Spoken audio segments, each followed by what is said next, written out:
টানা বৃষ্টির কারণে চট্টগ্রামের অক্সিজেন এলাকা থেকে ২ নম্বর গেট পর্যন্ত সড়কে শীতল খালের ওপর কালভার্ট ধসে পড়েছে। ফলে সড়কের একপাশে যান চলাচল বন্ধ রয়েছে, অন্য পাশে যান চলাচল সীমিত করায় দেখা দেয় যানজট।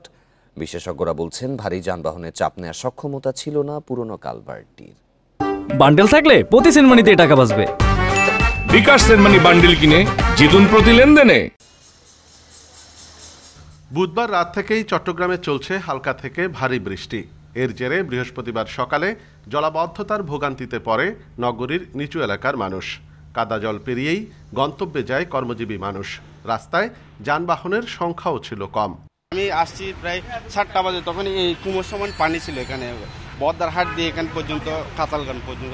বিগত বছরের তুলনায় এবছর একটু কম, তবে সেটা আরও একটু বেটার, আরও সিটি কর্পোরেশনে ভালো মতো মনোযোগ দিয়ে আরও ড্রেনগুলো যদি নিয়মিত পরিষ্কার করা হয়, তাহলে সামনের দিকে আরও ভালোভাবে আমরা বসবাস করতে পারবো। ২ নম্বর গেট থেকে অক্সিজেনমুখী বাইজিদ বোস্তামি সড়কে শীতল ঝর্ণা খালে পানির তীব্র স্রোতের কারণে ভেঙে যায় কালভার্ট। বন্ধ হয়ে যায় সড়কটির একপাশে যান চলাচল। পুরনো কালভার্টটি ভারী গাড়ি চলাচলের উপযোগী ছিল না বলছেন বিশেষজ্ঞরা। এছাড়া জলাবদ্ধতা নিরসন প্রকল্পের আওতায় খাল থেকে মাটি সরানোর ফলেও নড়বড়ে হয়ে যায় কালভার্টের ভিত।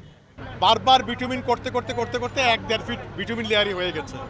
তার মানে এই রাস্তাটা এত ব্যস্তও ছিল না, এত ভারী যানবাহন চলার কথা ছিল না, এবং সেইভাবে ব্রিজটি ডিজাইন করা হয় নাই। বাজেট ঘাটতির কথা উল্লেখ করে মেয়র জানান, কালভার্ট সারাতে কমপক্ষে 1 থেকে 1.5 মাস সময় লাগবে। এই সরকারের আমলে যে পরিমাণ বাজেট পাওয়ার কথা ছিল, আমরা এই বাজেটটাও পাচ্ছি না। কিন্তু তারপরে এখন অতি দ্রুত আমরা আমাদের যেটা জনগণের যে ট্যাক্সগুলো নিচ্ছি, সেখান থেকে আমরা ধরেন এখানে প্রায় 9 কোটি টাকা খরচ আছে। এটা আমি দ্রুত এই পাশটা এখন করে দেবো, ওই পাশটা আমাদের করতে হবে পরে। সড়কটির অন্য পাশ দিয়ে ঝুঁকি নিয়ে চলছে যানবাহন। এদিকে চট্টগ্রামে আগামী 24 ঘন্টায় ভারী বৃষ্টিপাতের পূর্বাভাস দেয়া হয়েছে। অনুপম শীল, ইন্ডিপেন্ডেন্ট নিউজ, চট্টগ্রাম।